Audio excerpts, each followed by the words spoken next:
श्री शिवाय नमस्तुभ्यम। हर हर महादेव। एक स्टूडेंट जब अपने क्लास में जाता है, शिक्षक उसे पढ़ाते हैं, पूरी क्लास भरी पड़ी हुई है और शिक्षक कह देते हैं अपने बच्चों से कल स्वर्ग की, जन्नत की मिट्टी को लेकर आना। सब बच्चे मौन हो जाते हैं, विचार करने लगते हैं कि स्वर्ग से मिट्टी कौन ला सकता है, कौन है ऐसा जो स्वर्ग से मिट्टी लाएगा। सब अपनी अपनी क्रम में लग जाते हैं, कोई कहीं जाता है, कोई कहीं जाता है, कोई कहीं जाता है। सुबह सब स्कूल में आते हैं, सर ने पूछा, टीचर ने पूछा, शिक्षक ने पूछा क्या आप स्वर्ग की मिट्टी लेकर आए हो? तब सारे बच्चे कह देते हैं नहीं सर, हम कोई स्वर्ग की मिट्टी नहीं ला सके क्योंकि हम स्वर्ग न जा सके। एक बच्चा खड़ा हो जाता है, बड़ा भोला सा है क्योंकि शिव का कोई प्रिय होगा, बहुत भोला सा, और तुरंत वो बच्चा कहता है सर मैं स्वर्ग की मिट्टी लेकर आया। सर ने कहा कहाँ है? बच्चे ने तुरंत अपनी हाथ की मुट्ठी का खोली, मिट्टी दे दी।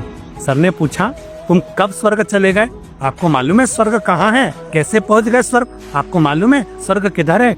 तब बच्चा कहता है सर मैंने तो एक ही स्वर्ग देखा है और वो अपनी माता के चरणों में देखा है। जब मेरी माँ जल भरने के लिए जाती है, उसके पाँव की मिट्टी को उठा कर लाया हूँ। मेरी माँ मेरा पालन करती है ना, उसका चेहरा देखता हूँ तो मुझे स्वर्ग सा चेहरा नजर आता है। सर जब मेरी माँ मेरी एजुकेशन के लिए, पढ़ाई के लिए, कमाने के लिए किसी के यहाँ बर्तन मांजने जाती है, थक कर आती है ना, उसके मस्तक पर जो पसीने की बूंद दिखती है ना सर, वही मैं चंद्र और सूर्य का दर्शन कर लेता हूँ। सर जब मेरी माँ कहीं ना कहीं किसी न किसी रूप में मेरे लिए भोजन बनाती है ना, तब मैं अन्नपूर्णा और शिव का दर्शन कर लेता हूँ, स्वर्ग का दर्शन कर लेता हूँ। सर इसी मिट्टी में मेरा स्वर्ग है, यही माँ के चरणों में मेरा स्वर्ग है। माता पिता का सम्मान करिए, अपने जीवन को सार्थक करिए। श्री शिवाय नमस्तुभ्यम।